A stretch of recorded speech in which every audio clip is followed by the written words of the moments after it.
Hi, hello, and welcome to episode 20 of the Aussie Roll Call podcast. I am one of your hosts, Stevie, and in this episode, Dan and I chat to Wade Dyer. Wade is the author of Fragged Empire, Fragged Kingdoms, Fragged Eternum, and so many other things in the Fragged franchise. We talk about crowdfunding, the world of Fragged, the different games that he has made, and so much more. In our news segment, we have a lot of upcoming games, events, and so much more, so make sure you stick around for that.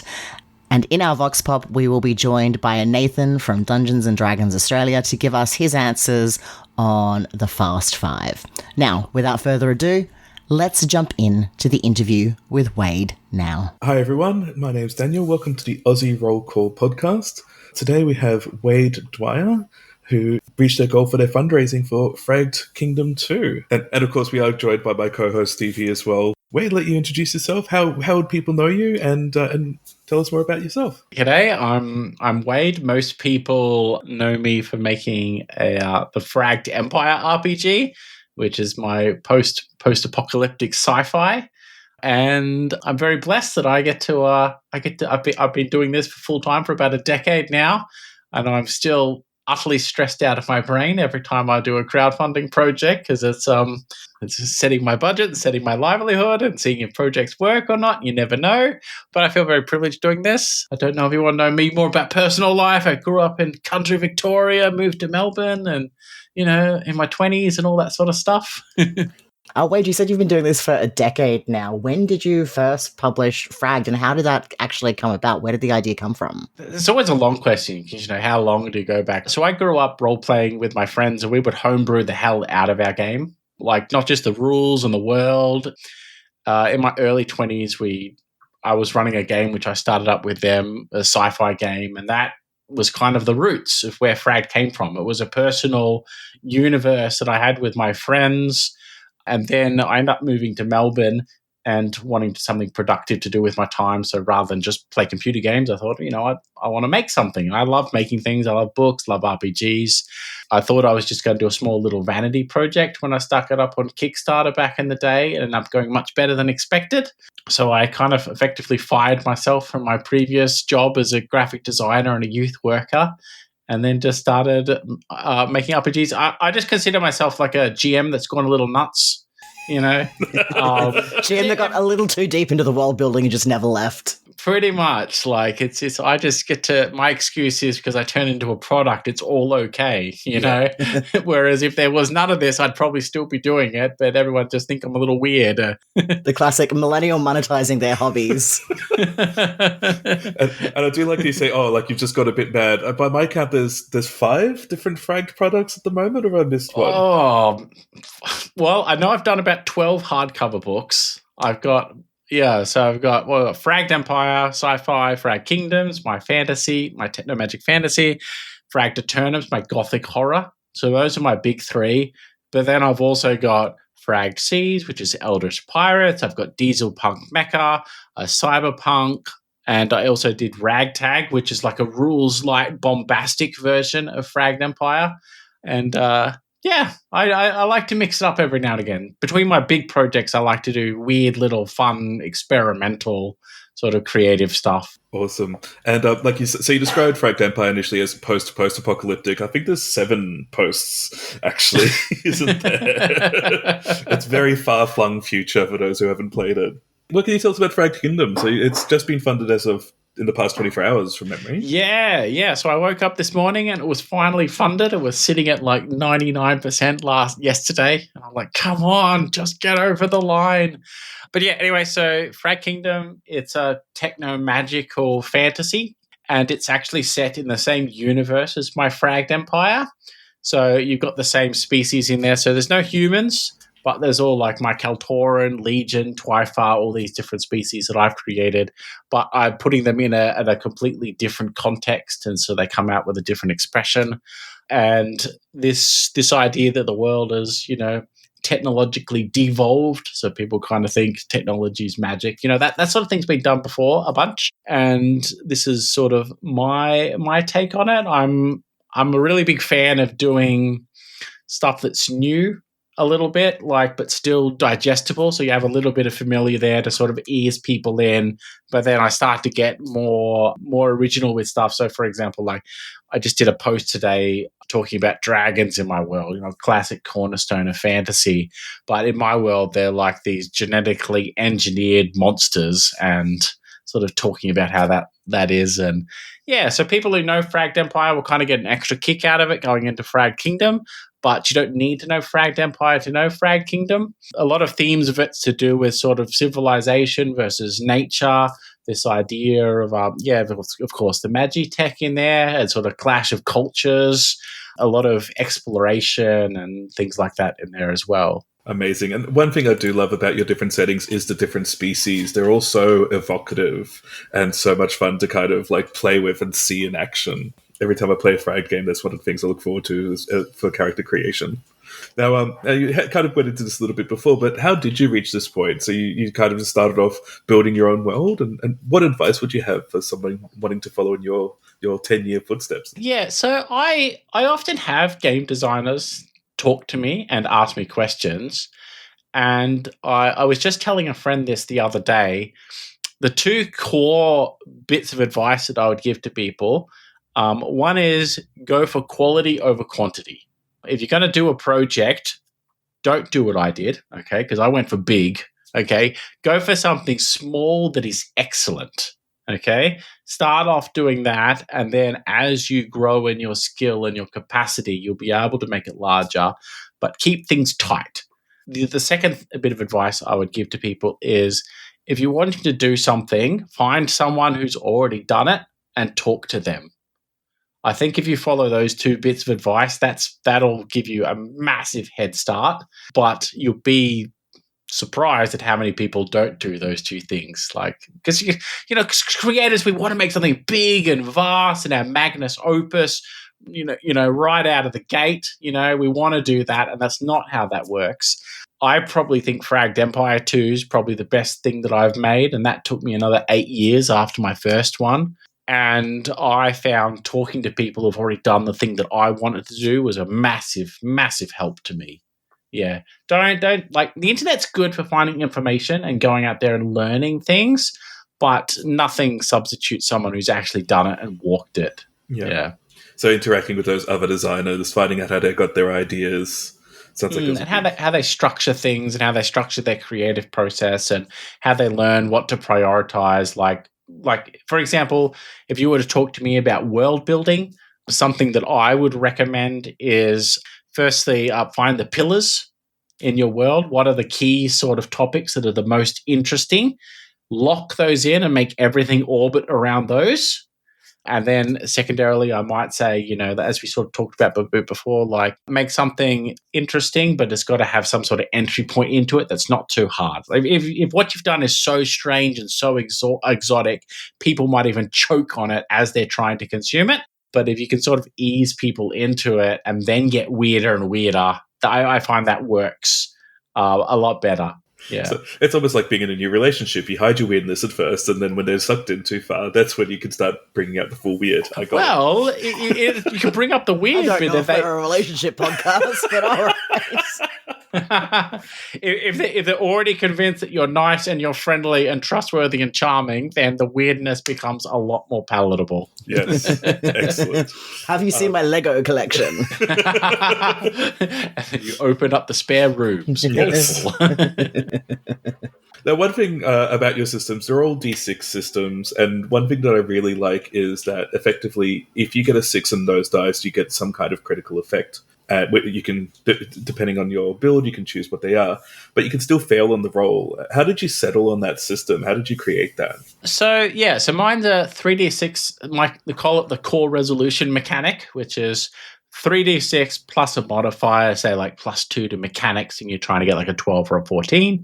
Anytime you roll a 6, you can use that to do a special effect. So that could be as simple as allowing you to re-roll another die, or maybe it adds some narrative consequence, or maybe you've got a flamethrower, you might use that to set someone on fire or melt their armor. Okay, so you got the kind of special things like that. So there's a lot of, you're about to talk to an RPG designer about dice rolling. So part of me is do I keep it sane or do I just let the weird flow out? Go nuts, we're sucked in at this point. So, in essence, I grew up playing the champion system, which uses D6s, and its skill rolls is a 3D6 system, and I really fell in love with the bell curve. And so I will say that, okay, I chose that 3D6 over like a D20 or something like that, mostly because of nostalgic connection and appreciation for that sort of probability, okay? Which I think a lot of designers you do stuff instinctually as to what you like, and then you figure out later on why it's special, okay? So as I was developing my system, I then learned, well, what does a 3D6 do good and what does it do not as well as other systems? And then I sort of massaged that out. So a couple of things that this does really well is 3D6 is that bell curve thing. It makes a very much more predictable die roll. Okay. So on like a classic thing on the D20, you got a 5% chance of a failure or a pass, and every point of difference for a D20 is not that substantial, but it's significant in a 3D6 system. And as a character play experience, it means, okay, if I'm skilled at mechanics and I've got a bunch of bonuses to it, I know I'm going to be able to pass about, like, I'll be able to do something pretty reliably, okay? There's not as much risk there. Like, you'll know generally what you're failing and what you're going to succeed at before you roll. And so that I quite liked that. The other part of it, though, is that a 3D6 system has an innate disadvantage to, let's say, a D20 system, in that when you roll a D20, you and the whole table instantly knows if it's good or bad. And you get this sort of shared or moment from the table, okay? And because it happens all at once, it becomes actually quite an experience, okay? And most people aren't even thinking about it because it's just part of what happens, okay? But a problem you have with a 3D6 system is that nobody's going to add it up except for you, okay? And even when you add it up, you might be faster or slower than other people. And so you might go, or, okay, but there'll be a slight delay or disconnect, or maybe only you get it, or you and the GM, or you and one other player get it, okay? And so in my system, because sixes are so special, you get that shared glory moment because everybody instantly knows if you just roll 6-1-1, that's actually a good roll in my system, okay? And the whole table goes, because it's like a risky roll. Do you use that 6 to re-roll the other ones? And what I've seen a 6-1-1 turn into a 6-6-6 before. Okay, and so you still get that universal moment using my system. Just to kind of explain what happens there for people who might not be aware of your system. So when you get a 6, one of the critical effect choices you can have is to re-roll one of those dice. Yeah, that's the default one that everyone has access to, just called effort. And so using that's how you can change the 6-1-1 into one of the ones into a 6 and another one into a 6 and then yes. Yeah. And that's like an amazing moment because like with the D20 system, you might get several critical successes throughout the night, okay? But if in like a 3D6 system, you actually get 3 1s, critical fail, or 3 6s, it's like multiple sessions might go by before you see one of those. And so that could become a much higher peak and a lower catastrophe moment. And you want to lean into that. I'm not saying that my system is like better than a D20, but I really quite like it and how it flows and it changes the tempo of the evening. And yeah. I'm here at Conquest, and I have Nathan from Dungeons & Dragons Australia. He is one of the DMs for DDA. How are you enjoying your con so far, Nathan? A lot of fun. I do like the smaller conventions myself, especially much more local ones, as opposed to, although PAX and Comic-Con are certainly fun and exciting in their own ways, it's also really good to see the local talent here. Amazing. Now, are you ready for the Fast Five? Yes. I haven't seen the movie, but yes. My first question, what is your favorite tabletop gaming snack? Snack? Pringles. Pringles? Amazing. What is your favorite dice? It can either be shape of dice or dice set. Look, I'm going to go with the classic D20. Classic D20, classic, amazing. Instant classic. Now let's just say you've got a brand new player who's never played TTRPGs. What game are you introducing them to? Most likely generally speaking, most of the time it's D&D, because that's generally what I do for side work and such. But generally something that is a lot more easygoing on the rules. It's not going to be held down by chunkiness, or at least we can breeze past quite a few bits to get to the fun mainly, so that they actually stay and explore other games as well. Amazing. Now, let's just say you've got your Pringles, you have your dice, you've got a game of D&D or some other lighter system. What else do you need to have on the table to make a great tabletop experience? On the table? Or around, Yeah, probably. generally. Generally speaking, players, that's always a good choice. There are solo TTRPGs, so... True. I have played one or two of those before. But no, I generally find that I have a better experience where it's a shared time. And let's just say you could have any kind of like companion, like a minion or a robot or something like a familiar. What would be your choice to have? Oh, it'd be like a little goblin dude that's just going, "Ugh, my good friends," and he sort of gives a big old introduction. Amazing. So you'd have like your own little like PA goblin to introduce you wherever If you've ever played like Shadow of War, there's the occasional one where they just have like that other smaller orc that's just right, hyping them up, going, "He's got to get you real good." Amazing. Well, thank you so much, Nathan. I hope you enjoy the rest of your con, and I'm sure you'll have amazing players for Dungeons and Dragons Australia. It will be fun. Now, one thing that you do have, so you got Fragged Empire, which is the sci-fi, you got a big range of weapons there. Fragged Eternum, you've got transforming weapons, which is my favorite thing about that setting. Have you done anything new or different with Fragged Kingdom in that space as well? So they all are fairly different. So combat's always plays a fairly big part in Fragged. Like I say that, okay, so you don't need miniatures on a map, but I think you lose something if you don't have it. So that was it actually took me a lot of effort to come up with the weapons and the combat style in Fragged Kingdom. In Fragged Empire, it just flowed out of me, That was very easy to come up with, but sometimes stuff are tough. And so in Fragged Kingdom, I thought, okay, well, it's different. It's very melee focused. I'm expecting half the players to have melee weapons. How do I make this interesting to you having a party of like, I don't know, daggers or swords or spears or a bow? How do you get these sort of, or like a magic caster? Magic's a little bit easy because you can kind of do a lot with magic. It's easy to put those sort of constraints in it, and people go, oh yeah, that's just how it works in this world. But a sword's got to feel like a sword, and a spear's got to feel like a spear because people have expectations. So one of the things that I've done is your weapons have various ideal ranges. So a person with a dagger might actually want to move right up to an opponent, and the person with a spear is going to need to back off if they're going to want to keep them at their ideal range. And so what this does, it means you can actually force people back or kind of kite away from people. And so you get that sort of interesting interaction there. Shields also in this game, they provide you, a little defensive bonus, but they also provide cover for anybody who's attacked through you. So the archer's going to want to put the guy with the shield between them and the opponent because that's really important. That's kind of like, I think at the core, I've done a lot of little fiddly bits, which fans of Fragged will notice that are sort of more distinctive, but getting that right and getting all of that balance, like spending months staring at spreadsheets and the maths and checking that out and then playing it to see how it feels.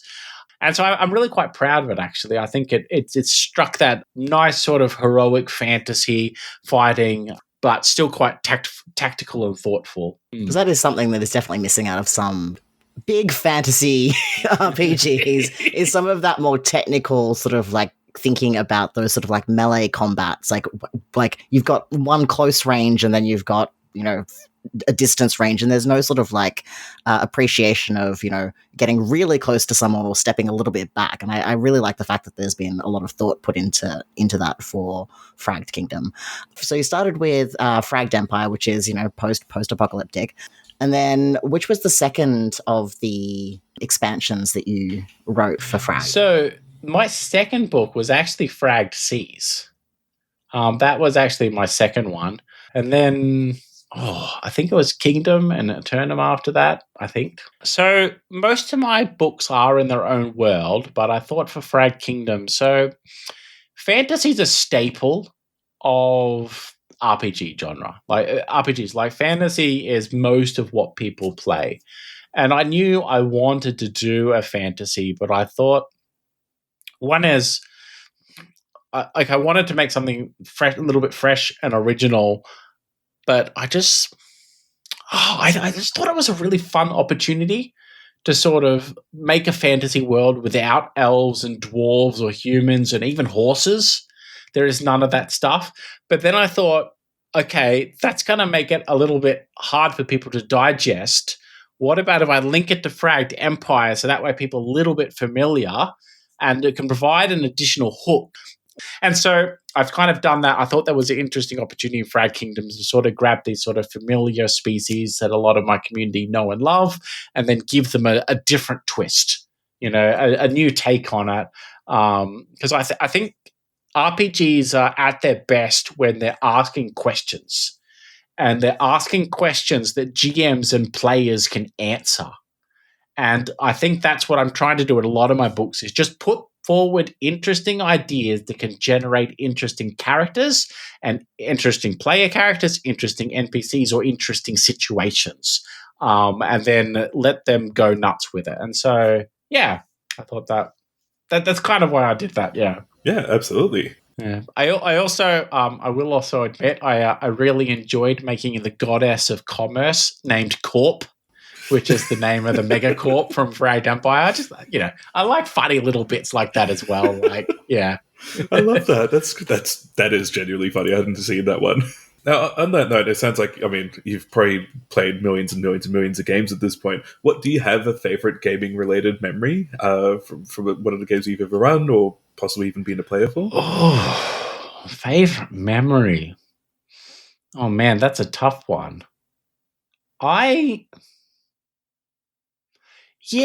probably do. But I always found it hard to explain or to expect other people to get. It's a bit like, okay, so I actually struggle to watch live plays of RPGs, okay? Because for me, an RPG is innately about sort of the vibe and the chemistry between the people at the table. So I'll share my story, but some of it's going to be lost because you weren't there. And so I was with a group of players, we're playing Fragged Eternum.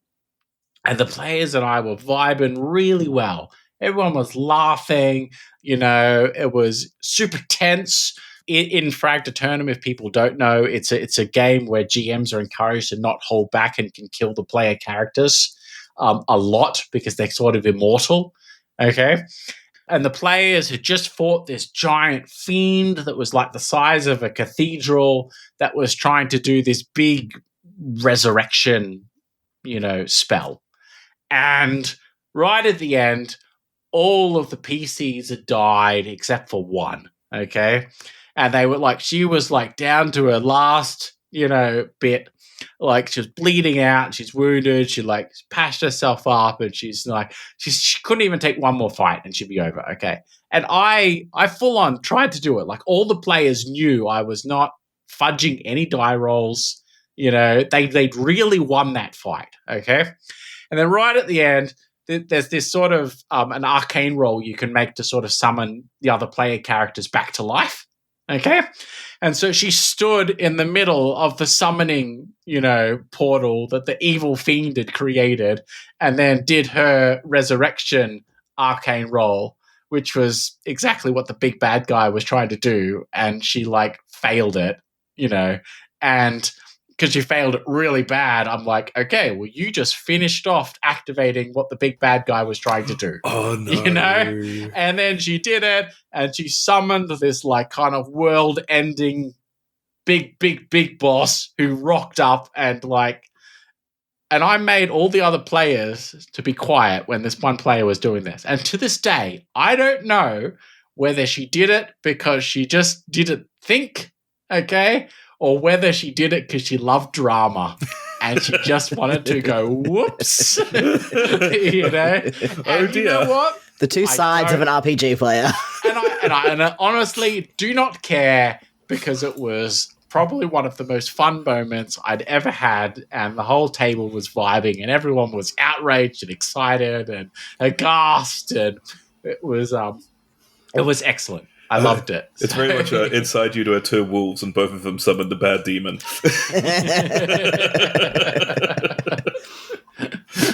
No, I mean, like I said, I've been in a Fragged campaign, and I do love that Souls-like. Yes, you can die as often as you want because you're just going to come back, respawn at the fire at the lantern mechanic, because it encourages you to be that extra riskless, like going hard. So that's amazing. I love that. Now, we briefly touched on your latest Kickstarter, which is for Fragged Kingdom 2. Can you talk us through the process of getting that Kickstarter up and running and what the process of running that's been like, given that you've done a lot of Kickstarters over your time? Yeah. And have you seen any changes in sort of like the crowdfunding landscape? Oh man, there's so many changes. Let's start on how to get to this phase. So firstly, okay, I make the damn book. 2 years later, and now I'm ready to crowdfund. So I often, I know I'm using backer kit to crowdfund at this time, but I used to jokingly refer to as Kickstarter as kick finisher in a way. And that's how I work. Actually, I would recommend most people to do that these days. Crowdfunding is not what it used to be. People want to see projects that are basically already done and then get you along the line. It's not like it was back in the day where you were actually kickstarting something. So I do that, and I think that's reasonable because you're wanting to build up trust in people. We've all had crowdfundings that have not delivered and just taken our money. Okay, so then I create a landing page which both Kickstarter and Backer Kit can do for you, and then you just tell people for several months, hey, I'm doing this. If you're interested, go there. Okay, and they'll go there. They'll see a little artwork, a little write up, and they can click yes, I'm interested.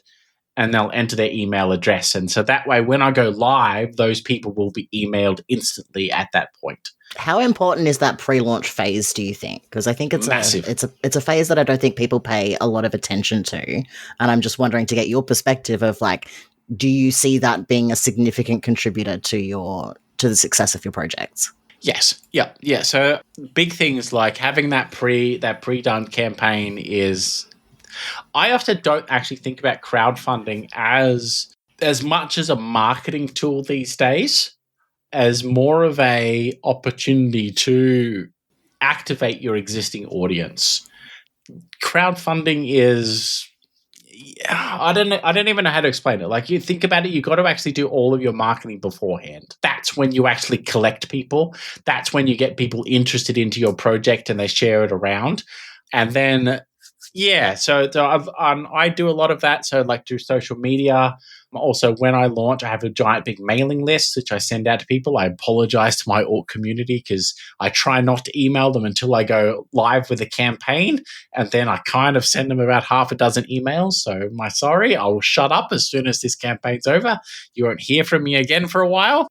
And then I put together a crowdfunding video, which I've got some I know some people who make good videos and they put excellent ones together. So that does cost a bunch of money for that. And then I spend, because I'm put together some really nice graphics, make sure all my wording is really good tight, make all the, you set up all the pledge levels, which is like what you get for it, and you got to price all that out. So there's a lot of sort of checking that, like building the page. And I think about building the page is actually an excellent way of you practicing articulating what your project is to people. And I would tell people, look, if you need to demonstrate to people that you're capable of making a thing, okay? And you should put effort into your crowdfunding campaign, not just to make it look nice, but also to demonstrate that you can do the thing. Okay, you can put a project together, you can articulate it well. Yeah, so I do that. And then once I go live, I get super stressed for several days. I think a necessary step. Unnecessary a necessary step. I also, you might talk to reviewers online or people who do live plays, build up relationships with them and send them your project and they might show it. So I'm very kind. I had some people do that for me, record themselves playing my game and talking about my game. Yeah, so that's all the prep for it. I don't think there's some great mystery in how that works. It is a lot of work, and I'm always trying something a little bit different every time I do a campaign. So the two things that I'm doing different this campaign is one is I'm using BackerKit rather than Kickstarter. So I used to just use BackerKit for my pledge manager, and I was a bit frustrated at Kickstarter because they were just not developing any of their platform or adding features. And so I liked BackerKit, so I thought I'd give them a try. The other one was I'm using BackerKit's marketing system, which I've never done that before, which is effectively them running ads on social media and Google for me. And surprisingly, so I've done a bit of marketing before, and I'm just not great at it. But BackerKit's actually been really good on the marketing front. Even though my campaign, I will say in our industry, I would still not say is a large campaign. It's actually been quite good. I could imagine the wonders they do with like a proper big campaign that raises hundreds of thousands of dollars. But yeah, so that's been interesting. BackerKit's very different to Kickstarter on the back end. Kickstarter is really user-friendly. Like it's super user-friendly, but you can't get into the cogs and change stuff. Whereas BackerKit is not as user-friendly, but you can get into the works and tweak things and change stuff if you need to. Does that answer your question in terms of how do I go about setting up a crowdfunding? It does. Thank you so much for sharing that. And then the second part of my question, which I kind of sneakily tacked onto the end, was have you seen any changes in crowdfunding over your time doing so? Yeah, so I feel like a bit of an old vet on the crowdfunding scene because I was there right from the start. And I was backing campaigns right when Kickstarter was first coming out. So crowdfunding, I would say, has substantially changed in many different ways. I'll see if I can highlight some of the more interesting ones for us. So one is I would have described crowdfunding a bit like the Wild West back in the day, okay? It was really full of very weird projects. A lot of projects, it was actually genuinely doing what it was saying it was going to do in terms of, I've got this cool idea. If you give me some money, I'll go and make it. Okay. And you also got like a lot of sort of old semi-celebrity famous creators coming back and making something. Okay. But you also didn't know what you were going to get. So from those projects that I backed, there's a number that didn't deliver at all or just delivered rubbish. A few that delivered as intended. And I even had a couple that massively over-delivered, and I thought, how the hell did they make any money off this at all? In fact, I'm pretty sure they lost money. Okay? But then over time, basically, business does its thing, and those that have survived have ended up being the ones that were near the tail end, but the people that could actually find that middle ground and produce something that basically it's become a lot more tame. And I think that's what crowdfunding is now. It's really tame. And I would say that is mostly because consumers have changed and also creators have changed. So creators have learned, okay, well, if I create rubbish, then no one's going to come back to me. So those people sort of just disappeared. I've over-delivered and now I'm out of money.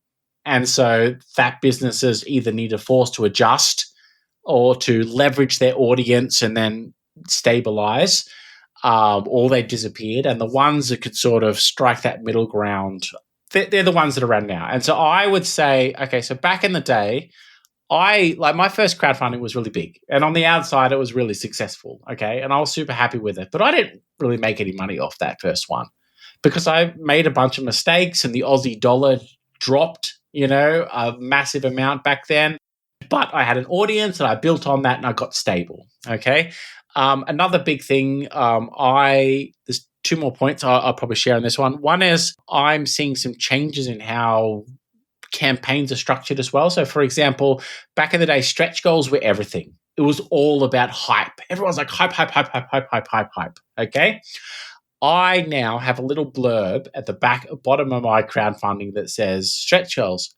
You know what? I'm going to read it to you, okay? Please do. I will read this to you, just the start of it. I won't bore you. I promise you it's fascinating stuff. It's amazing. Okay. I'm going to speak plainly, as with my Fragged Empire 2 campaign, I do not wish to focus on stretch goals, as they can cause production bloat delays, unreasonable expectations, low quality add-on products, and encourage artificial marketing, such as creators removing features so they can add them back in as a stretch goal. We're just going to have 3 primary stretch goals, and then I go to list, I'll do an extra adventure. And if we get to this big amount, I might do a 3rd book, if we reach this astronomical amount and, tiny little things. While this campaign does not have a large focus on stretch goals, I know it would be encouraging for many of you to know how I plan to spend the additional funds that we may raise. And then I go, additional padding to absorb postage and shipping expenses, especially to those who live outside the USA, UK, and Australia. Additional funding to increase production speed, an upgrading quality in my books, and some early development of the next fragged products, just as previous campaigns allowed me to do so for the much more early development for this project. So I do super tame stretch goals, and I don't like stretch goals as a concept. In how they were used, I disliked that a lot. And so I'm quite happy with what I've got now, with how I structure that. It's basically effectively me saying, trust me, bro, I got this. Yep. And because I've done it multiple times, hopefully people know I'm actually good for it. Yeah. Okay.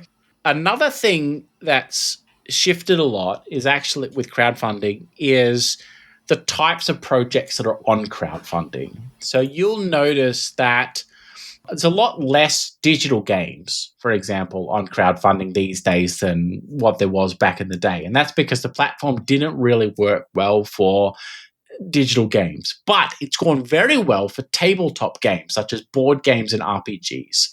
And I think part of this is largely because you effectively need to finish those products before you go to crowdfunding. You can't just say, I've got this cool game. It's going to involve meeples and cubes and bits of wood, and you will sell the wood and buy mountains, okay? People are going to go, yeah, but what's the game? You kind of have to have the thing already made, and then, and I think that's really where crowdfunding was found its best. It's best for that. It's best for the, hey, I've already got the thing, and maybe if we get some extra money, we can make it a little shinier. Adds a little more artwork to it, but fundamentally the thing's not going to change.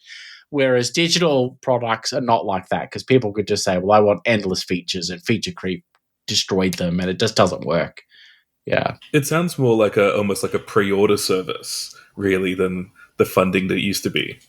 Yeah, I would say it's exactly what it is. And if you look at a lot of campaigns, I would say I almost also ignore the goal in a lot of campaigns as well. A lot of it's artificial. Like I saw one for a massive project. There's another RPG, I won't name it, but their goal was like $25,000. And I'm like, that's not going to even cover the print runs of your books, let alone any of the development. You've just chucked that number on there so you could be funded in the first day. Yeah. Okay. And I'm not being overly cynical here, because I think people kind of know what that is. The number that I put on there, the 65K, my goal, that was a real goal. That was hey, this is what I need for this project to actually go to print. If I couldn't get that, then I'm saying, okay, there's something I've obviously missed here. I need to go back to the drawing board. So, yeah. But that's also a very me thing. I really like being honest. I really like sharing the development process. I really like telling people, hey, this is how it is. And I'm always trying my best. That's just a big part of what I do. And hopefully that comes across, and hopefully it works, and hopefully I get to keep doing what I'm doing. But yeah, so I'm not bagging on anyone in particular or being overly cynical. I'm very thankful for crowdfunding. I think it's a wonderful thing, and we wouldn't have all of these cool indie RPGs and these new things coming out if it wasn't for it. Yeah. Absolutely, and it's fair to say as well, you're also diversifying a little bit, because you mentioned before you've got Ragtag, which is more of that skirmish type of game. You've been developing a lot of minis as well. So the skirmish game I'm working on is called Double Tap. Oh, Double Tap. So that's a different one. Ragtag is my rules light game that doesn't use 3d6. Like, it's a whole different sort of very more Borkian, we might say, but my own system. But yeah, that I'm also working on. So I am doing a skirmish game and a board game at the moment.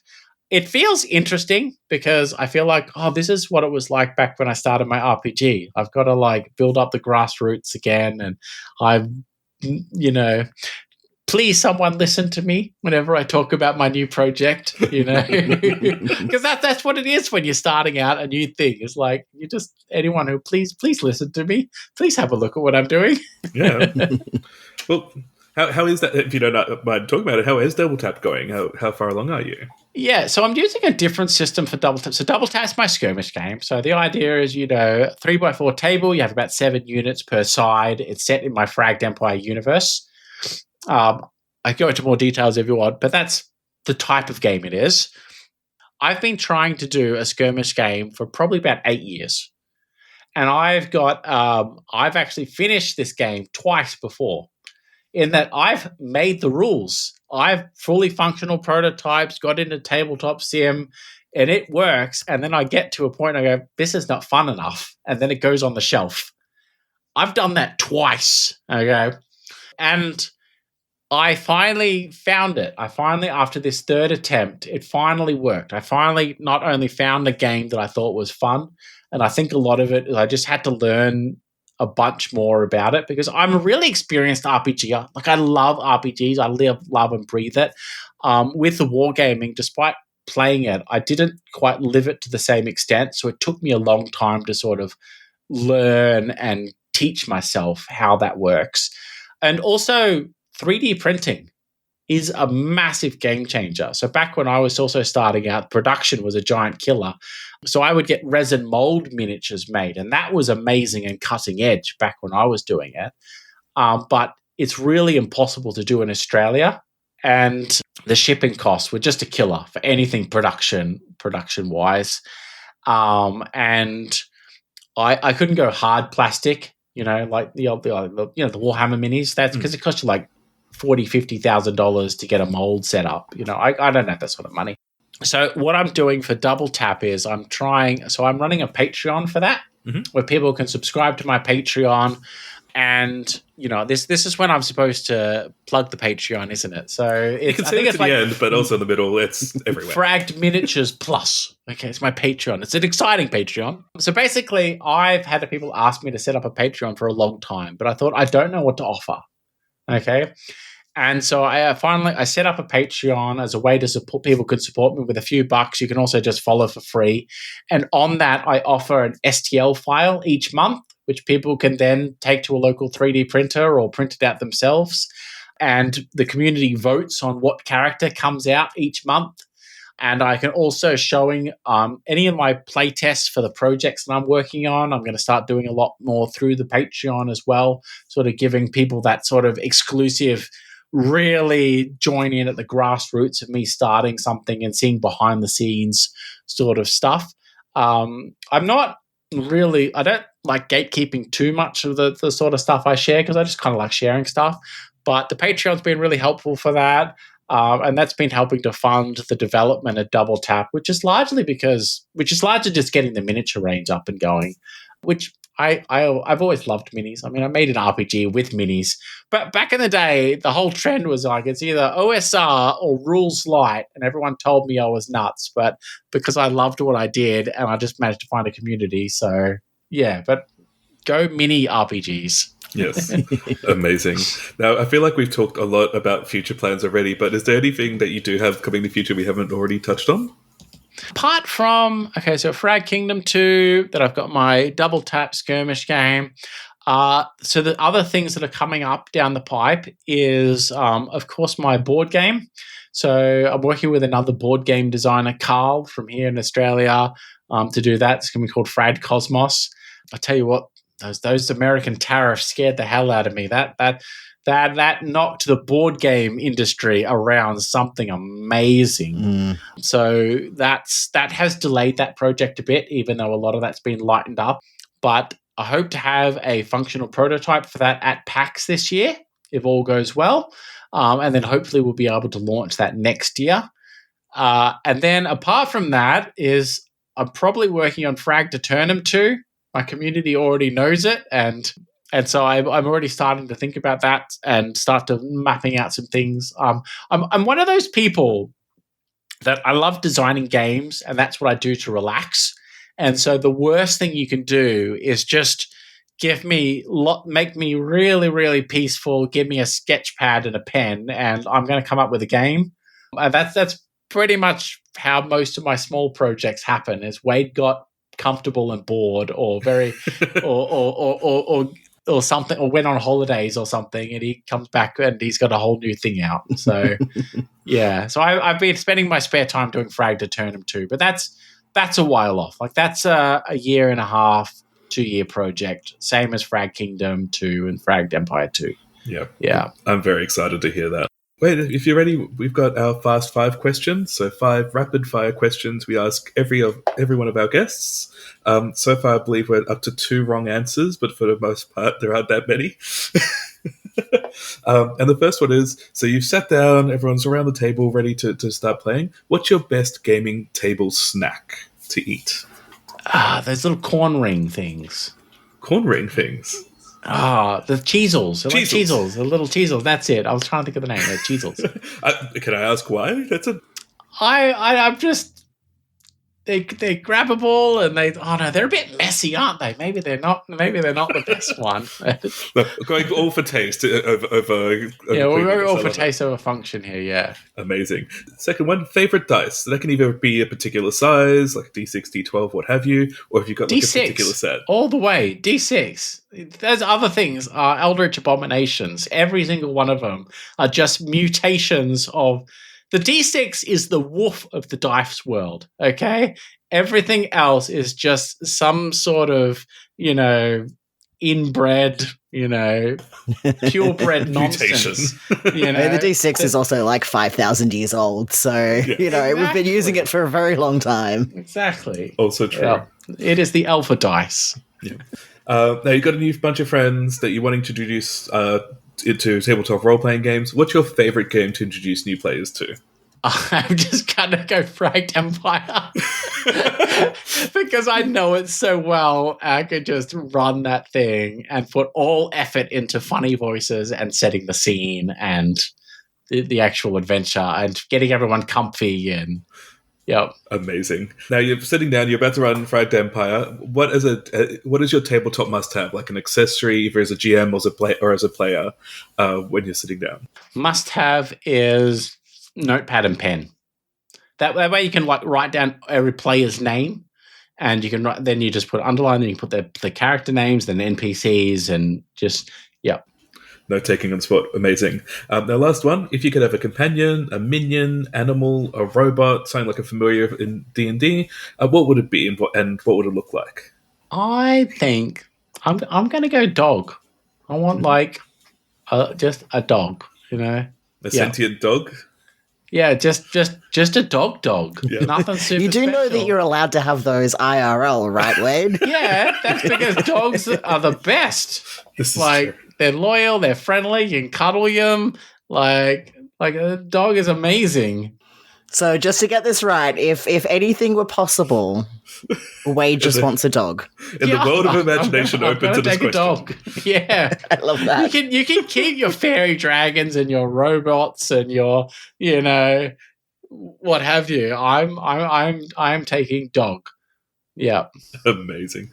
Well, Wade, thank you so much for your time tonight. It's been, as always, an absolute pleasure catching up with you. And where can people find you and find out more about either backing this Kickstarter for Fragged, or this backer kit for Fragged Kingdom 2, or just keeping up to date with all things Fragged? If you just search for me on social medias, I'm very active on Facebook and on X, formerly Twitter. That's going to be a weird one. And if you go to those two places, you'll see me there. Also, we have a really active Discord community, and I really am very available. Like, if people send me a private message or what have you, I answer every single one of them. Very true. Amazing. Thank you so much, Wade. Cool. Thank you. Welcome back to the news segment of the Aussie Roll Call podcast. First up, the Conquest Games market is open for applications, so if you are a vendor, an artist, or a game developer, and you are interested in applying for a table space, I will put a link to the Conquest Games Discord in the show notes, and you can apply through there. Applications will close on the 22nd of June. I have two events from Masters of Alchemy in Melbourne. The first is play Critical Role games in the historic cells at Pentridge Prison. Masters of Alchemy have partnered with Pentridge to present 2 nights of Critical Role games. If you've been dying to play Daggerheart or Candela Obscura, now is your chance. The spooky prison vibes are an added bonus. Or if you would like to play D&D 5e games set in the world of Exandria in this deeply atmospheric location, get your tickets now. The link will be in the show notes. Those are for the Monday the 23rd and Tuesday the 24th of June, so the 2 days before the Critical Role live show. Also from Masters of Alchemy, they are running a Pride event at Grouse Bar in Fitzroy. This event features 3 different tabletop role-playing games. There is a game of Thirsty Sword Lesbians, Kids on Bikes, and Big Gay Orcs. This is a Pride event, so it's meant to celebrate everything rainbow. So if you would like to know more about that, it will be on the 28th of June in Grouse Bar in Fitzroy, and I will put a link to that in the show notes. Friends of the Table, the team behind Those Who Dare, have partnered with Pixel Bar and Cafe down near Monash Uni to invite people to come and play a round of Those Who Dare with one of the creators. Spaces are limited for this event on Sunday the 22nd of June, but I will put a link to the form where you can register if you are interested in the show notes. I have lots of games news for you this week. The first bit of games news comes from Hugh Lushbrook of 10 Acre Games. He published something quite special. It is a Mouse Ritter adventure, which was created and drawn by his 8-year-old son. It's all of his son's own concept and work, with very little input from Hugh himself.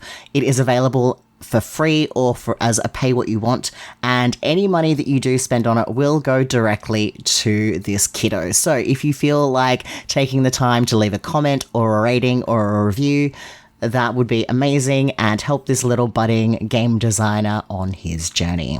The next bit of game news I have comes from someone in the Arc Discord server who has made a game for Pride Month. The game is called Chiseled Gay Pirates, and it is all about exactly what the title says. You will join your chiseled gay pirate crew and steal the gay balloons before Straightbeard can. And it is a cute little 2-page RPG up on itch. I'd highly recommend going and checking that out. If you're interested in joining in with a game jam this month, the Sticky Institute is running a game jam from June 1st to June 27th, so there is still a little bit of time to get on it.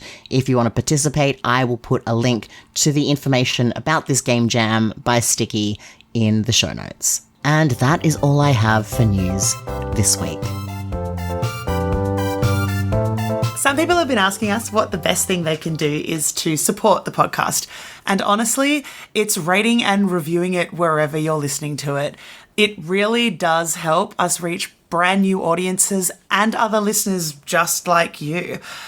TTRPGs are for everybody, and we want to reach as many people as possible. No matter where you're from, we want you to be part of the discussion, part of the roll call here at Aussie Roll Call. This podcast is produced in affiliation with the Australian roleplay community. If you'd like to join the ARC community, head to arcrpg.org, where you'll find a link to our vibrant and inclusive Discord server. Your hosts have been Kate O'Sullivan, Dan Machuca, and Stevie Schaefer. Cover art by Helen Graham of Juimon Studios. Title music is Sweet Sunday Groove by Slailkey. Interstitial music is Newer Wave by Kevin MacLeod, used under a Creative Commons 4.0 license. Production by Stevie Schaefer.